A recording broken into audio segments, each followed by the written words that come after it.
पिछले अध्याय में हमने कैरेक्टरिस्टिक्स ऑफ साउंड के बारे में स्टडी किया था। आज हम अध्ययन करेंगे speed of sound in different medium.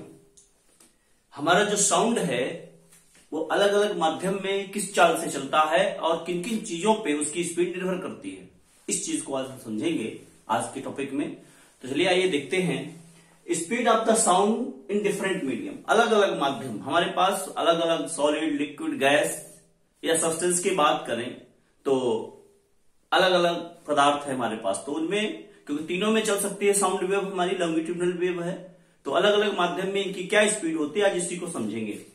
तो speed of sound varies from substance to substance. हर सब्सटेंस में इसकी स्पीड अलग अलग होती है, ये निर्भर करता है कि वो किस स्टेट में है, सॉलिड में है, लिक्विड में है या गैस में है। Gas, liquid, solid. गैस यानी कि जैसे हवा, गैस में सबसे कम गैस, जो भी कोई भी गैस होगी उसमें साउंड की जो स्पीड होगी वो सबसे कम होगी, लिक्विड में अधिक और सॉलिड में सबसे अधिक, फास्टेस्ट, सबसे ज्यादा सॉलिड में तेज ट्रेवल करता है।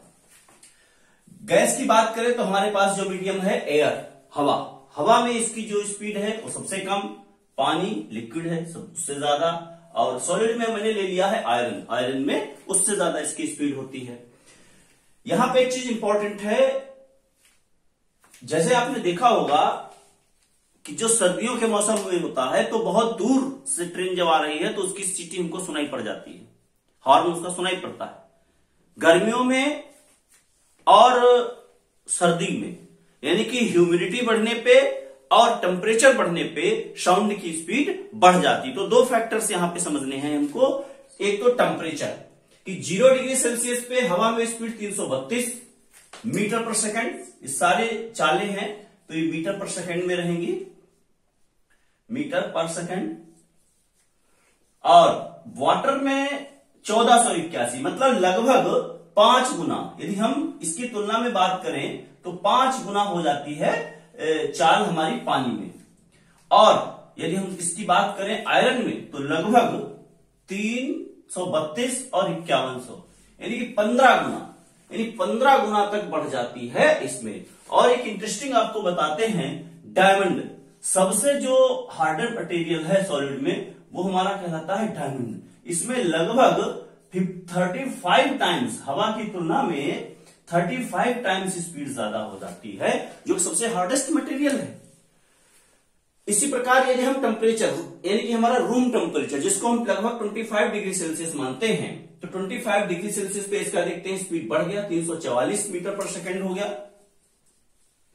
यहां पे वाटर में लगभग 1500 के आसपास बढ़ गया और यह भी 6000 के आसपास हो गया। तो देखते हैं टेम्परेचर बढ़ने से स्पीड बढ़ जाती है माध्यम में।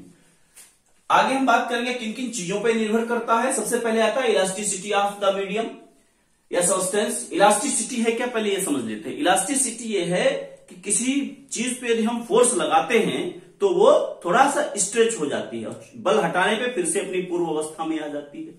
तो इलास्टिसिटी का जो गुण है गैसों में सबसे कम, हवा में उससे ज्यादा और सॉलिड में सबसे ज्यादा होता है। इसीलिए इलास्टिसिटी बढ़ने पे इसकी स्पीड बढ़ जाती है। तो पहली चीज है इलास्टिसिटी ऑफ द मीडियम। उस पर निर्भर कैसे करती है, V = E/d, यानी इलास्टिसिटी अपॉन डेंसिटी, डेंसिटी उस मीडियम की कितनी है, तो इससे हम स्पीड निकाल सकते हैं।